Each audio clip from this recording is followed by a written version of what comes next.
Salut à tous et bienvenue. Je suis en train d'aller à la gare pour rejoindre une amie parisienne, Bérénice. On se connaît depuis longtemps, elle travaille dans l'événementiel et souvent le week-end, quand je lui proposais de prendre un verre, elle me disait « Non, je rentre chez moi ». Son chez-soi à Bérénice, c'est sa maison de naissance, d'enfance.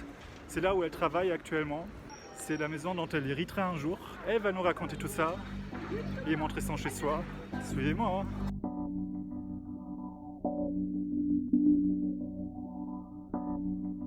Vraiment, quand il y a une transmission sur des fermes, sur des exploitations agricoles, c'est que c'est un héritage de la globalité et on fait perdurer quelque chose, un peu comme un artisan. En fait. Donc il y a le lieu d'habitation en plus. Donc c'est un tout,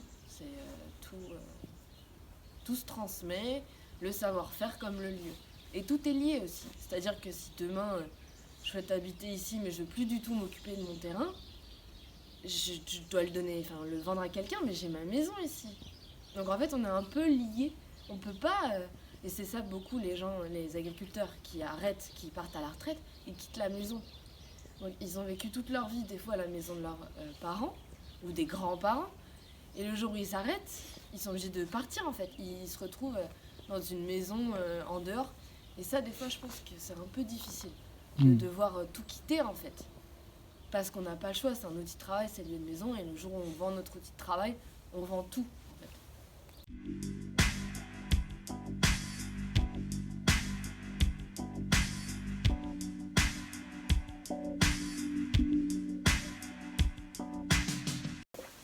Et du coup, comment ça se passe? Tu veux m'aider ou quoi?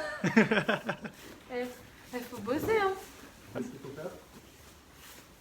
Voilà, essayer de délier le foin. C'est dur. C'est pas facile, c'est la partie la plus difficile de délier une botte de foin comme ça. Ça fait des muscles un peu. En fait, votre travail est vachement physique en fait, non? Oui, un peu.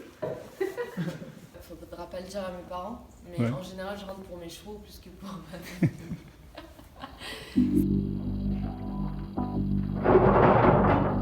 Un élément de la maison pour moi, c'est la porte d'entrée. Donc il faut savoir que dans cette maison, il y en a deux. Il y a la porte des coulisses, un peu où on arrive quand on habite ferme, etc. C'est un peu la porte des coulisses. Mais la porte d'entrée par laquelle on accueille les gens, pour moi, c'est ma maison. Okay. La porte, ouais. Et les fenêtres n'étaient pas bleues, aujourd'hui c'est bleu. C'est d'ailleurs, il y a l'histoire, cette couleur, c'est mon père qui l'a souhaité, parce que ça rappelle la maison bleue de Maxime Le Forestier, une maison où finalement tout le monde est bienvenu. Non, ils n'ont pas le droit de rentrer dans la maison, les chevaux, mais quand j'étais petite, j'ai fait rentrer mon poney Shetland quand même dans la cuisine. Quand j'étais petite, c'est vrai que c'était un peu, je dirais peut-être pas jusqu'à honteux, mais on sentait que quand on venait du monde agricole, on était un peu en bas de la classe sociale. Et récemment, alors je sais pas si avant ça existait, mais moi je ressens de plus en plus qu'il y a un intérêt de la part des citadins pour la campagne. Ils s'y intéressent davantage et il y a un peu une meilleure image du monde agricole globalement et de la campagne en fait en général. Moi je me vois pas avoir ce terrain sans animaux par exemple. Je trouve que c'est un peu l'âme du lieu. C'est ici, même ici sans avoir les biches par exemple, c'est plus trop notre maison. Enfin, ça fait vraiment partie de l'identité et les gens associent toujours notre maison à ça aussi. Donc on va pas lâcher lieu, enfin, clairement on n'a pas fait tout ça pour finalement lâcher lieu, mais j'ai aucune pression familiale pour garder le lieu, pas comme d'autres, et je pense que ça c'est vraiment une chance, et ça permet limite de penser autrement, d'aller plus loin et d'avancer davantage.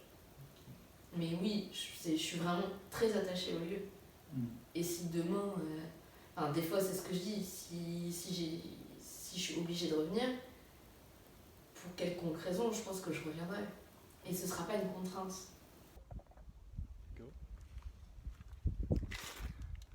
Merci d'avoir regardé la vidéo. Si vous voulez voir une autre, c'est par là. Abonnez-vous à ma chaîne YouTube. C'est ici.